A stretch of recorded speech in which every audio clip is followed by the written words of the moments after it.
Good morning! DIY transfer Manila Airport to Boracay. Kung gusto mong makatipid at hindi rin naman siya ganun ka-hassle. Kung matagal pa at nakaplano na kayo mag-Boracay, much better kasi makakakuha kayo ng flight na mas mura. Nag-direct akong mag-book sa Philippine Airlines kasi meron ako nakita na promo nila. From 30 to 33K regular flight, nabuko lang ito ng 16,006 pesos. Round trip na ito for 2 adults and 1 kid. Included na dito ang 10 kilos checked baggage for head at 7 kilos hand carry for head. Sa airport at least 2 to 3 hours before ng ating flight, nandun na tayo para kung mahaba ang pila, wala tayong maging problema. At kung naka-check-in ka na, okay lang maghintay ng matagal dahil malilibang ka naman at kung magutom ka, marami kang mabibilan ng pagkain sa loob. So ayan, first time ko lang yan natikman at ang sarap pala, kaya pala medyo pricey siya. So ayan, boarding na at excited ang anak ko dahil first time lang niya makakasakay sa airplane.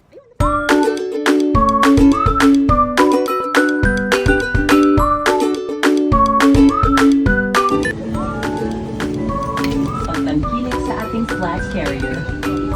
Hinihiling namin sa lahat ng ating mga pasahero. At kung puso po namin kayong tinatanggap dito sa lipad PR 2B2043 patungong Katiklan, mabuhay. Port Pier ng QB2043 bound for Katiklan. Our pilot in command is Captain Humawas together with First Officer Cristobal. Our estimated flying time is approximately 40 minutes. We shall now be showing you the safety features of this aircraft, the Airbus 320. Please watch the cabin crew nearest you. To tighten, pull loose end of the strap. To loosen, tilt buckle and pull. To unfasten, lift top of buckle. Pull free end to release. Your life vests are found under your seats or in the middle of your armrest. On water landing, remove sharp objects from your body. Slip vest over your head. Take tape around your waist. Push end to buckle. Pull waist tape to tighten. When outside the aircraft, pull down sharply the inflation cords at the lower end. If life vest fails to inflate, blow into mouth tubes. Push pin inwards to release air. Do not inflate your life vest inside the aircraft. The lamp will automatically activate when the battery is immersed in water.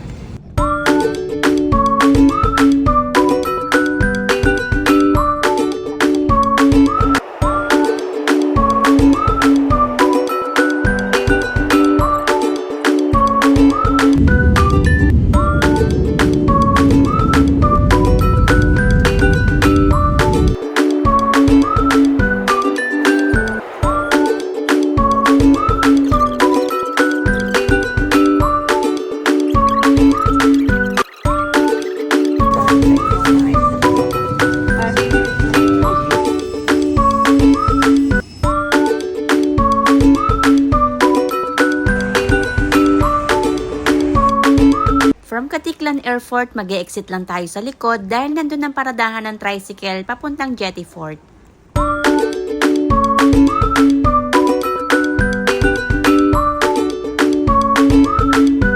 So ayan, lakad lang ng ilang minutes papunta sa sakayan ng mga tricycle. Malapit lang din naman yung lalakarin mo kaya hindi ka rin mapapagod kahit marami kang dala. At pagdating dito, wala rin naman masyadong pila kaya hindi ka rin matatagalan. Nagbayad lang ako dito ng 200 pesos para sa isang tricycle, special trip na yan. At ihahatid ka nila sa Jetty Port. Hindi ka rin naman maiinip sa biyahe dahil mabilis lang at syempre bago sa paningin kaya malilibang ka sa mga tanawin. Almost 10 minutes lang ang biyahe from Katiklan Airport to Jetty Port. O diba ang bilis lang? At pagdating mo naman sa Jetty Fort, may mag-a-assist sa'yo dyan kung ano ang gagawin mo kaya hindi ka rin mahihirapan kung saan ka pupunta.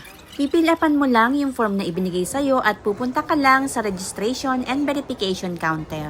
At pagkatapos dyan, pupunta ka naman para magbayad ng terminal fee. 150 para sa regular at 120 para sa mga discounted. At susunod naman sa environmental fee. 150 para sa local tourists at para sa estudyante, 120. At pagkatapos, dito naman tayo sa boat ticket. At pagkatapos natin bayaran lahat, lalabas na tayo papunta sa kanilang bangka. So ayan, ang bilis lang din, parang wala pang 5 minutes tapos ko nang bayaran lahat.